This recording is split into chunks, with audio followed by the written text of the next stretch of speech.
아멘. 예수님께서 예루살렘에 들어가셨고 성전으로 가셔서 성전에서 장사하던 이들을 쫓아내셨습니다. 그리고 매일 그 성전에서 말씀을 가르치셨는데 장사치를 쫓아내고 말씀을 가르치는 그 일이 그 성전에서 기득권을 누리던 사람들에게 도전이 되었고 그들의 권위가 무너지는 일이 되었죠. 그럼에도 불구하고 이들은 그 지어진 성전에 대한 자부심이 흔들리지 않습니다.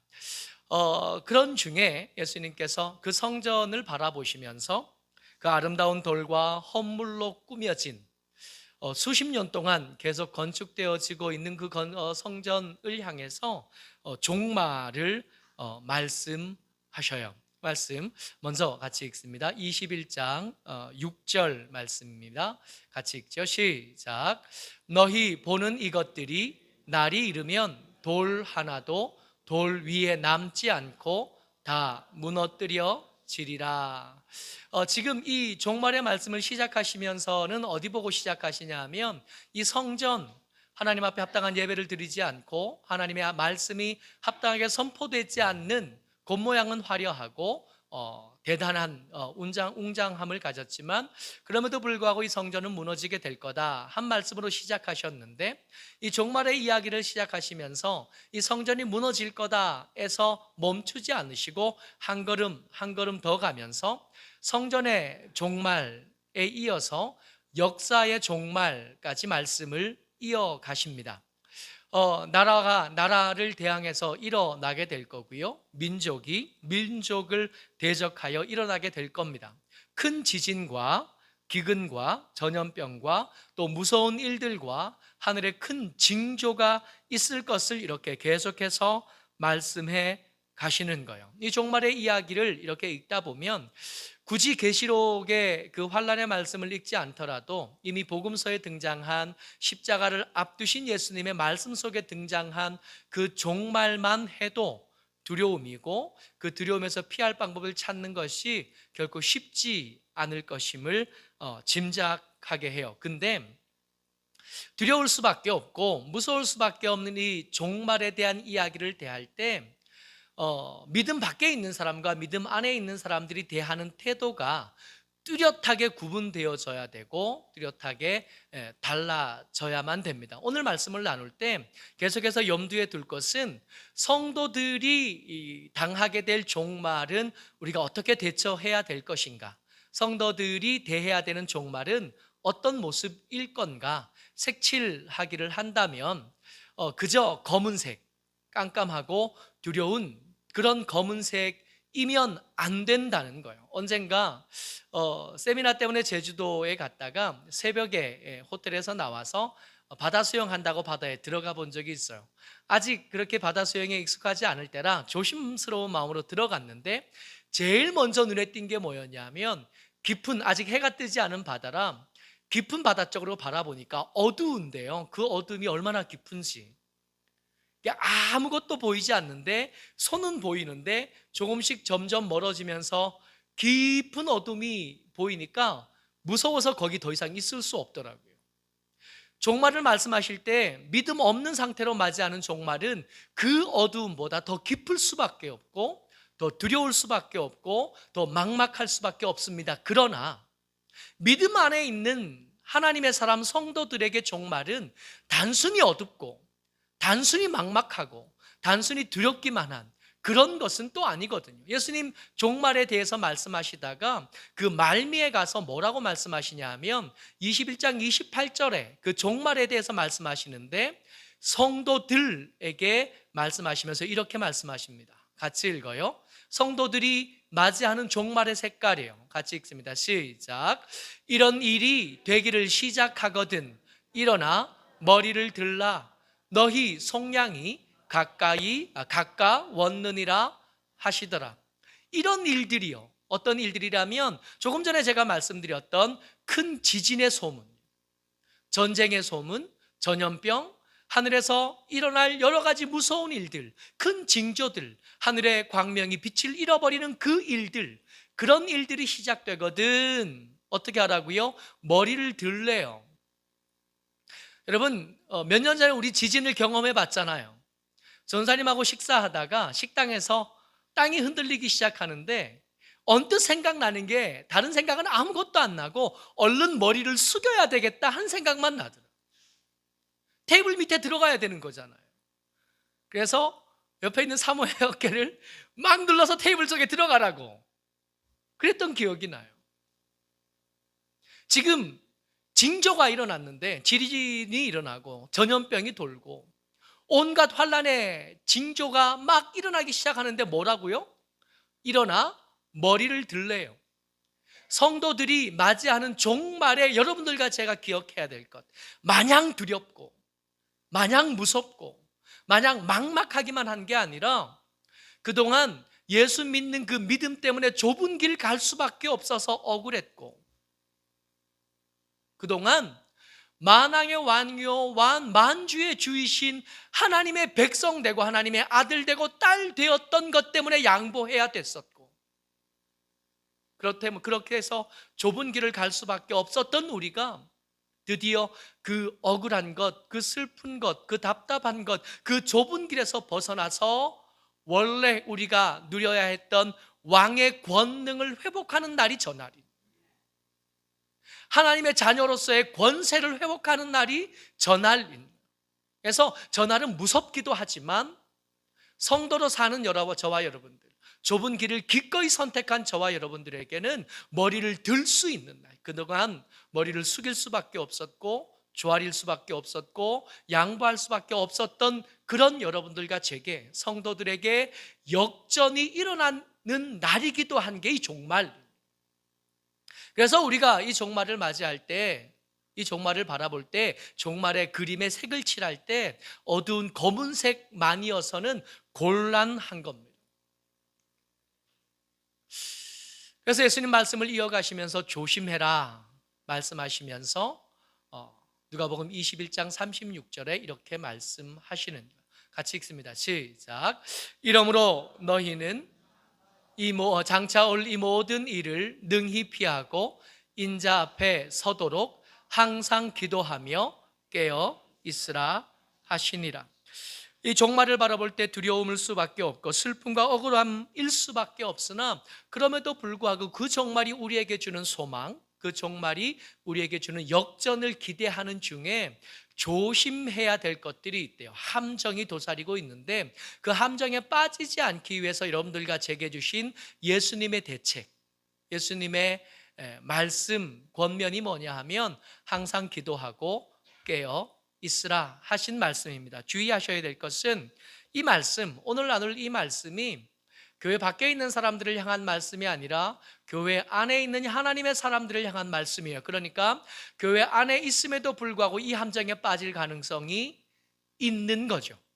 교회 안에 있지만 항상 기도하고 깨어있지 않으면 장차 올 이 모든 일을 능히 피하지 못할 수도 있고 인자 앞에 우리를 긍휼히 여기시고 우리를 위해서 기꺼이 그 생명을 대신 내어주신 그 은혜 앞에 서지 못할 가능성도 있겠다 하는 것을 염두에 두고 깨어 있어야 되고 그렇게 기도하고 있어야 된다 말씀하고 계시는 겁니다. 이 종말 이야기를 할 때 항상 함께 따라오는 질문들이 있어요. 종말 이야기를 하면 매번 짝처럼 따라오는 질문이 있는데 언제? 라는 질문이 함께 따라오잖아요. 종말 이야기를 하니까 그 종말이 그러면 종말이 언제입니까? 근데 이 종말의 시기에 대해서 예수님의 말씀이 한 가지로 분명하게 이렇게 나타났다면 우리의 고민이 좀 덜 할 텐데 이 말씀이 두 가지, 이 언제라고 하는 질문에 대한 예수님의 대답이 두 가지인 것이 우리를 조금 혼란스럽게 해요. 그 종말에 대한 시기에 대한 첫 번째 예수님의 말씀이 뭐냐 하면 21장 9절에서 29절에서 30절 사이의 말씀입니다. 같이 읽죠. 시작. 무화과 나무와 모든 나무를 보라. 싹이 나면 너희가 보고 여름이 가까운 줄을 자연히 아나니. 이 시기에 대한 첫 번째 예수님의 말씀은 뭐냐 하면 누구나 아는 거예요. 지금 우리 에어컨 여기 틀어놨거든요. 왜요? 여름이 가까웠으니까요. 밖에 나가보면 한참 벚꽃 피던 때 그 연두색이던 산들이 이제 바뀌었잖아요. 진하게, 조금 더 진하게 색깔을 바꾸어 가고 있잖아요. 이거 보면 누구든지 여름이 다가왔구나 하는 정도로 알게 됩니다. 그러니까 이 종말의 때는 알기 쉬운 거예요, 어려운 거예요? 누구든지 아는 거예요. 학교 가지 않았던 사람도 알고, 글자를 모르는 사람도 알고, 심지어 인지가 조금 부족한 사람도 알아요. 더우면 옷 가벼운 것으로 갈아입을 줄은 알고, 두꺼운 이불을 얇은 이불로 바꿀 줄은 아는, 수학 성적이 좀 떨어진다고 해도, 영어를 잘 못한다고 해도 이것 정도는 누구든지 알 수 있는, 그러니까 이 종말은 공부한 사람들이 아는 것, 전문적인 지식과 그러니까 영적인 감수성이 있는 사람들만 아는 게 아니라, 사람이라고 생겨 먹었으면 누구라도 알고, 동물이라도 한 마리 키워보는 사람이면 누구라도 아는 거예요. 고양이 키우고 강아지 키우는 분들은 알잖아요. 이때쯤 털이 막 빠지기 시작하니까 여름이 되는구나 아는 거예요. 근데 이것으로 끝나는 게 아니라 이어진 말씀에, 누가복음뿐만 아니라 이 때에 대한 이야기를 하시면서 항상 같이 나오는 말씀에, 이 말씀은 좀 더 분명하게 언급되어져서 마가복음 13장 32절입니다. 같이 읽어보죠. 시작. 그러나 그 날과 그 때는 아무도 모르나니 하늘에 있는 천사들도 아들도 모르고 아버지만 아시느니라. 여러분, 여기서 이 말씀에 보면 결국 아무도 모른다는 얘기예요. 근데 어느 정도까지 알 수 있느냐 하면 계절 정도까지는 누구나 알아요. 됐나요? 계절 정도는 사람이라고 생겨 먹었으면 다 알아. 근데 뭐까지는 몰라요. 며칠이냐? 그럴 땐 대답하기가 몇 시냐? 그럴 때는 대답하기가 애매한. 몇 날이냐? 몇 시냐는 몰라도 이쯤이겠구나 하는 건 누구나 다 아는 거예요. 여러분, 최근에 뉴스들을 이렇게 바라보면 눈치챌 수 있지 않아요? 전쟁의 소문, 전염병의 소문, 기근, 그리고 민족과 민족이, 나라가 나라를 대적하여 일어나는 일들. 여러분, 해외 뉴스까지 보지 않아도 알잖아요.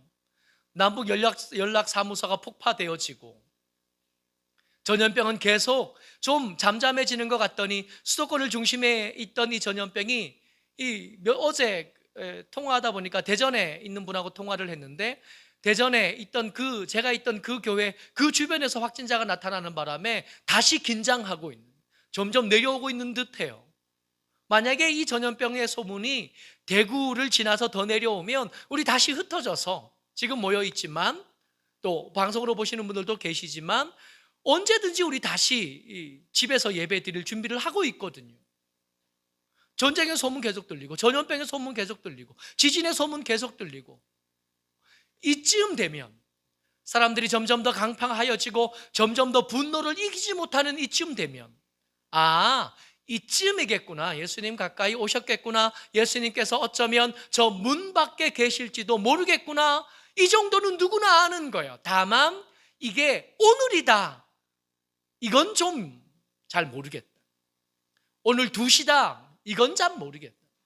이쯤이겠다 정도는 알겠는데, 이날이다, 여기서는 한 걸음 물러서야 되는 것. 이때가, 이게 예수님이 그 종말에 대한 때를 향한 예수님의 말씀이셨던 겁니다. 그러니까 알겠잖아요. 이때쯤이겠구나, 조심해야겠구나, 준비해야 되겠구나. 근데 이 종말은 이쯤이라는 누구나 알 수 있는 거예요. 이게 함정이라고 부르기도 민망할 만큼 누구나 예상할 수 있는 이때쯤인데, 그럼에도 불구하고 빠지는 사람들이 있더라는 겁니다. 오늘 설교의 제목이 뭐냐 하면 뻔히 보이는 함정에 빠지다. 당연히 안 빠졌어야 되고 아무도 안 빠졌어야 되는데, 생각보다 많은 사람들이, 교회 밖에 사람들 이야기하는 거 아니에요. 같이 예배하는 여러분들 같죠. 성도라는 이름을 가졌던 사람들 중에 얼토당토 않게 기가 막히는 일들이, 뻔히 보이는 그 함정에 일부러 가서 빠지는 것처럼 빠지는 일들이 있더라는 겁니다. 말씀 같이 봅니다. 누가복음 21장 34절 같이 읽어요. 시작. 너희는 스스로 조심하라. 그렇지 않으면 방탕함과 술 취함과 생활의 염려로 마음이 둔하여지고 뜻밖의 그 날이 덫과 같이 너희에게 임하리라. 덫이 거기 있는 줄 알면 아무도 안 밟을 것 같고, 올무가 거기 있는 줄 알면 아무도 안 걸릴 것 같은데, 뜻밖에요, 예수님의 뜻과 다르게, 하나님의 뜻과 다르게, 하나님의 사람들의 생각과 기대와 다르게 거기 빠지는 사람들이 있더라는 겁니다. 마음이 둔하여지고 얼토당토않게 우리가 빠질 거라고는 생각도 못했는데 거기 빠져서 죽고 거기 빠져서 사망에 이르는 사람들이 생겨나더라는 거예요. 몇 가지 원인들이 있는데 세 가지 정도로 예수님 말씀하셨습니다. 첫 번째가 뭐냐 하면, 방탕함 때문에 마음이 둔하여지고 우리를 위해서 준비된 것이 아님에도 불구하고 그 덫에, 그 올무에 걸리고 빠지게 된대요. 이 방탕함이라는 단어가 과음으로 인한 두통이라는 뜻이에요. 경고를 들을 생각이 없어요. 제가 말씀 묵상하면서 이 방탕함의 정말 좋은 예가 창세기에 있더라고요.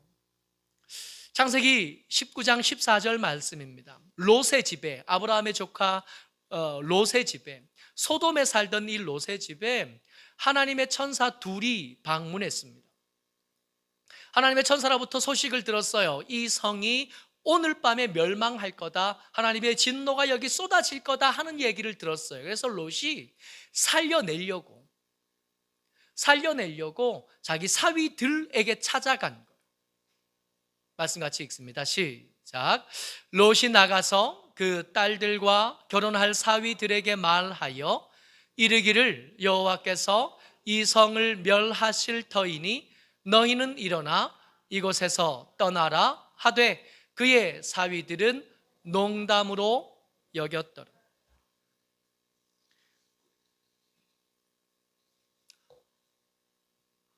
롯이 하는 그 긴급한 그 경고의 말이, 장인이 하는 그 긴급한 그 탈출의 경고의 그 말이 이 사위들에게 농담으로 들려. 야, 뭐 그런 일이 있겠나. 하나님의 말씀이 그때 누구든지 알 수 있는 이 종말의 때에 하나님의 경고의 말씀이 농담쯤으로 들리는, 그렇게 진지하게 들어야 될 이야기로 안 들리는, 그냥 매번 교회 가면 목사님이 하는 이야기쯤으로 들리는, 이렇게 진지하게 들리지 않아요. 말씀을 듣는데 그저 그냥 예능 프로그램의 한 장면을 보듯이 그냥 보는, 무협지 읽듯이, 판타지 소설 읽듯이 성경을 읽는, 읽을 때 신기하고 진지하고 재미있고 대단한 이야기들이지만 그 성경 덮고 나면 아무 생각도 나지 않아요.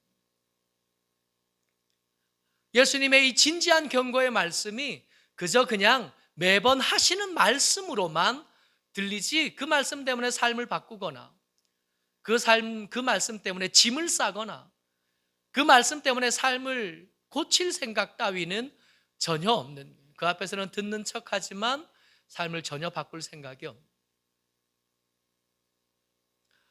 이렇게 방탕함으로 말씀을 듣는 일들이 교회에 생각보다 많습니다.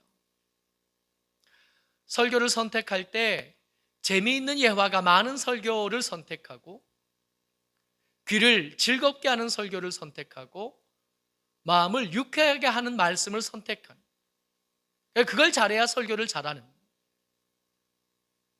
설교를 들으면서 울기도 하고 웃기도 하고 마치 영화 보듯이, 마치 악극단의 어떤 공연을 보듯이 그렇게 되면 설교가 재밌다고, 설교가 좋다고 생각합니다. 예수님 지금 말씀하고 계십니다. 종말에 대해 말씀하고 계시고, 우리를 위해 준비되지 않은 뜻밖의, 생각 밖에 덫에 걸리는 일이 있는데 마음이 둔하여졌기 때문이에요. 근데 그 마음이 둔하여지는 첫 번째 이유가 뭐냐 하면, 예수님의 말씀, 하나님의 말씀, 그 경고의 말씀을 농담쯤으로 듣는, 이걸 뭐라고 말하냐 하면 방탕함이라고 얘기합니다. 그냥 세상에서 그냥 허랑방탕하고 사는 방탕함이 아니라 말씀을 듣고 나누는 사람들 중에 이 방탕함이 있는 거예요.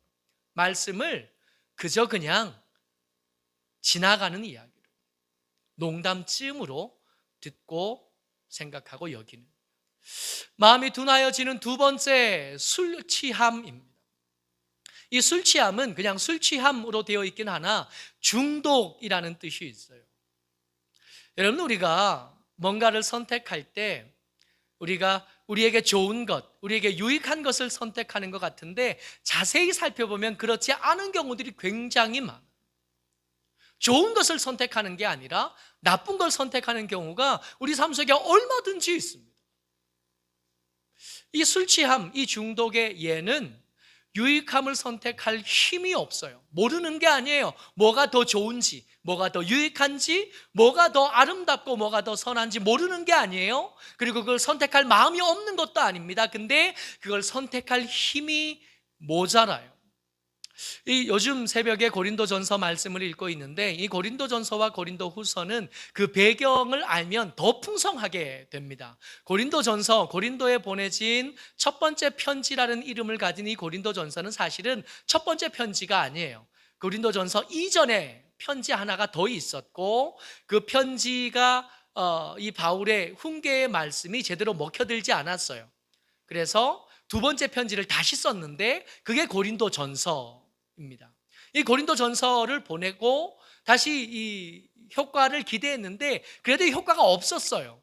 근데 이 고린도전서에 은사에 대해서 사도 바울이 이 하나님의 음성으로 말씀하시면서 뭐라고 말씀하시냐면 이 은사는 너희들을 유익하게 하기 위해서 있는 거야.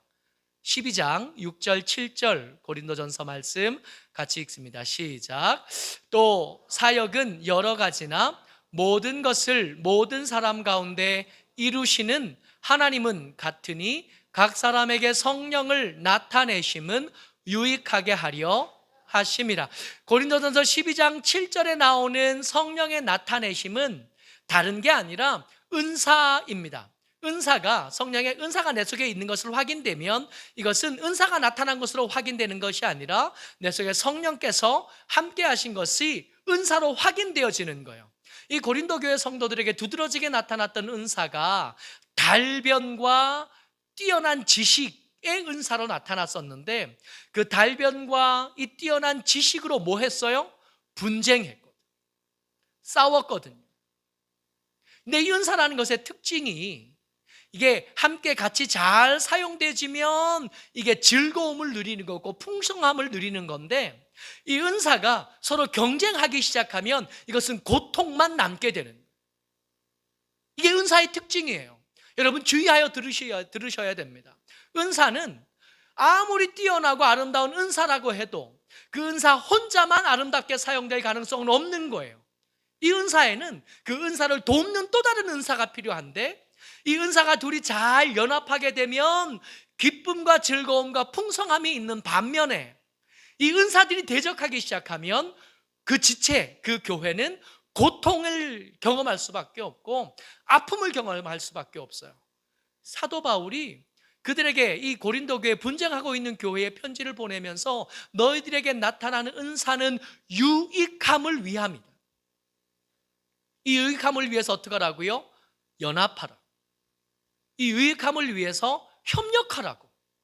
그런데 이 고린도전서 이 편지는 사실은 효과가 없었어요.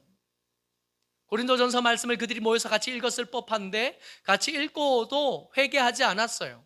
그래서 사도 바울이 그 효과 없는 고린도전서 때문에 편지를 또 씁니다. 고린도후서의 그 두 번째, 세 번째 쓴 편지의 이름이 등장하는데 눈물로 쓴 편지가 다시 등장하고 그 눈물로 쓴 편지가 효과를 내요. 고린도 교회 성도들이 드디어 회개합니다. 회개해서 칭찬하고 격려하는 편지 고린도후서 네 번째 편지가 기록돼요. 우리가 유익한 걸 선택한다고요? 우리가 그럴 힘이 있다고요? 여러분 그렇게 멀리 고민하지 않아도 돼요. 스마트폰 이게 켤 때 때때로 눈이 아프고 때때로 시간이 넘어서 졸리고 때때로 해야 될 일이 분명하게 머리에 떠오르는데도 그거 잘 안 꺼지지 않아요? 우리가 유익한 걸 선택한다고요? 아니요. 그렇게 할 힘이 우리에게 사실은 없는 거예요. 중독된 것들을 선택합니다. 우리를 중독하게 한 수많은 것들이 있고 그 중독들이 우리로 하여금 유익한 것, 우리에게 좋은 것, 우리의 귀한 것, 우리에게 아름다운 것들을 선택하지 못하도록 우리의 발목을 붙잡힌 거예요. 이 붙잡힌 발목을 떼어내지 못하면 우리는 우리를 위해서 준비된 것이 아님에도 불구하고 뻔히 보임에도 불구하고 그 덫을 향해 걸어가다가 그 덫에 걸리고 그 올무에 걸리게 된다. 세 번째 등장하는 것이 생활의 염려예요. 사실은 어쩌면 방탕함도 아니고 술 취함도 아니고 우리가 제일 심각하게 마음이 둔하여져서 우리를 위한 것이 아님에도 불구하고 그 덫에 걸리는 것은 어쩌면 생활의 염려일 수 있습니다. 주님의 대책을 대책으로 받지 않는 거예요. 예수님께서 종말을 말씀하시고 그 환난의 때를 말씀하시면서 뭐라고 말씀하시냐 하면 항상 기도하며 깨어있으라 말씀하십니다. 예수님의 대책이 뭐였냐 하면 항상 기도하고 깨어있는 것, 이게 대책이다. 근데 이 대책에 동의하지 못하는 거죠. 전염병을 경험하면서 사재기합니다. 불안하니까. 마스크가 조금씩 떨어져 가면 불안해지니까. 그래도 우리나라는 마스크 구하기가 그렇게 어렵지 않아서 고민이 덜한데 선진국인 줄 알았던 미국이라는 나라에 그 휴지 살려고 싸우는 거 보니까, 그 생수 살려고 싸우는 거 보니까 야, 이게 진짜 만만치는 않은가 보다. 이스라엘 백성들이 출애굽했습니다. 출애굽해서 오랜 시간을 광야에서 다 지난 다음에 이제 광야 생활을 청산할 때가 됐어요. 가나안으로 갑니다. 가나안으로 가면서 애굽을 지나서 이렇게 가면 금방 도착할 수 있는 길을 애굽이 막아섰어요. 길을 내주지 않는 거예요. 싸우면 이길 수 있을 것도 같은데 하나님께서 형제라고 말씀하시면서 그 애굽과 싸우는 것을 금지하십니다. 그래서 길을 돌아가요. 길을 돌아가는데 이 애굽을 빙 돌아 먼 길로 돌아가는 중에 그 길이 험한 거예요. 그 길이 어려운, 그 길이 고통스러운. 그래서 백성들 가운데 원망이 생겼어요. 그 원망이 점점 커져가지고 문제가 아주 심각하게 생겼습니다. 그 문제가 생기니까 그 문제를 해결하기 위해서 하나님께서 그 원망하는 자들을 향하여 불뱀을 보내신 거예요. 말씀 민수기 21장 6절입니다. 같이 읽죠. 시작. 여호와께서 불뱀들을 백성 중에 보내어 백성을 물게 하심으로 이스라엘 백성 중에 죽은 자가 많은지라. 우리 너무 잘 아는 사건인데 죽은 자가 많다는 게 사실은 좀 이상하지 않아요? 불뱀만 온 게 아니잖아요. 불뱀만 온 게 아니라 하나님께서 모세를 통해서 그들에게 피할 길을 내어주셨는데 놋뱀도 주셨거든요. 놋뱀을 만들어서 장대에 높이 달아라. 누구든지 그거 보면 다 낫는다 했는데 죽은 사람이 많대요. 원래 제 생각에는 안 많아야 되는 거 아니에요? 약값이 비싼 게 아니잖아요. 치료하는 과정이 어려운 게 아니잖아요. 그냥 나가서 바라보면 낫는 거잖아요. 근데 그럼에도 불구하고 많은 사람이 죽은 걸 왜요? 안 믿어지는 거예요. 하나님이 말씀해 주시는 대책이 대책으로 여겨지지 않는 거예요. 아니, 종말이 온다는데 물 사다 놓고 라면 사다 놓고 식량 사다 놓고 안전한 방공호를 준비해야지 항상 기도하고, 아니 그게 무슨 대책이 된다. 하나님의 말씀이 우리의 길에, 우리 발의 등이여 길에 빛이 된다고 매번 말씀하시지만 그 빛을 따라갈 생각이 없고 그 길을 따라갈 생각이 없는 자들에게 이 대책이 무슨 대책이 됩니까? 내 생활에 생겨진 이런 염려와 이런 문제들을 해결할 때 하나님의 말씀이 기준이 되는 것이 아니라 세상의 방법들이 기준이 되고 세상의 방법들을 선택하는데 우리가 너무 익숙한 거예요. 그러다가 마음이 둔하여지고 그 둔하여진 마음으로 때를 잃어버리고 때를 잃어버린 우리는 우리를 위해 준비된 것이 아님에도 불구하고 뻔히 보이는 그 함정에 빠져, 뻔히 보이는 그 덫에 걸려. 얼마나 우스우냐 하면 숨겨졌어야 하나님 내가 실수했습니다라고 말이나 하지. 이게 숨겨진 적이 없다고요. 이게 가려진 적이 없고 교묘하게 덮여진 적이 없다고요. 그럼에도 불구하고 뻔히 이 말씀을 듣고 나누던 우리가 그 함정에 빠져. 이러므로 너희는 장차 올 이 모든 일을 능히 피하고 인자 앞에 서도록 항상 기도하고 깨어있으라 말씀하시지만, 심지어 제가 항상 기도하고 깨어 있어야 된다 한 이 말씀을 작년 계시록 말씀 나눌 때부터 지금까지 여러 번 반복해서 나눈 말씀임에도 불구하고 여전히 우리는 기도하는 일에 낯설고 기도하는 일에 게으르고 기도하는 일보다 우리 나름의 여러 가지 다른 방법들을 찾는 일에 너무 분주합니다. 여러분들과 저는 성도들이 예수 그리스도의 구원을 믿음으로 아멘하고 받아들인 사람입니다. 이 예수님 종말에 대해서 말씀하시는 분이셨고 그 종말을 살아가는 게 여러분들과 이 종말 이야기를 빼고 우리의 믿음을 사람들 앞에 이렇게 내어놓을 방법이 없어요. 이 종말이 없다면 지금 이 시간으로 여기 있을 이유가 사실은 없지 않아요?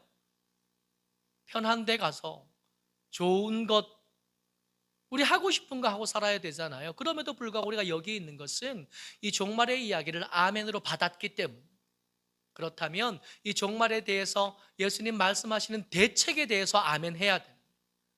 항상 기도하고 깨어있는 것으로 대책을 삼아서 이 종말을 준비하지 않으면 뻔히 보이는 그 함정에 얼토당토않게 우리가 빠져있는 일들이 얼마든지 일어날 수 있습니다. 여러분 기억하셔야 돼요. 이 말씀은 교회 밖에 있는 사람들을 향한 말씀이 아니고 교회 밖에 있는 사람들을 향한 경고가 아닙니다. 교회 안에 있지만 하나님의 말씀을 농담으로 여기는 일들이 교회 안에, 그 방탕함이 교회 안에 있고요. 교회 안에 있지만 하나님의 말씀이 아니라 다른 엉뚱한 것들에 중독되어져서 말씀을 따를 능력을 잃어버린 사람들이 우리 가운데 있고요.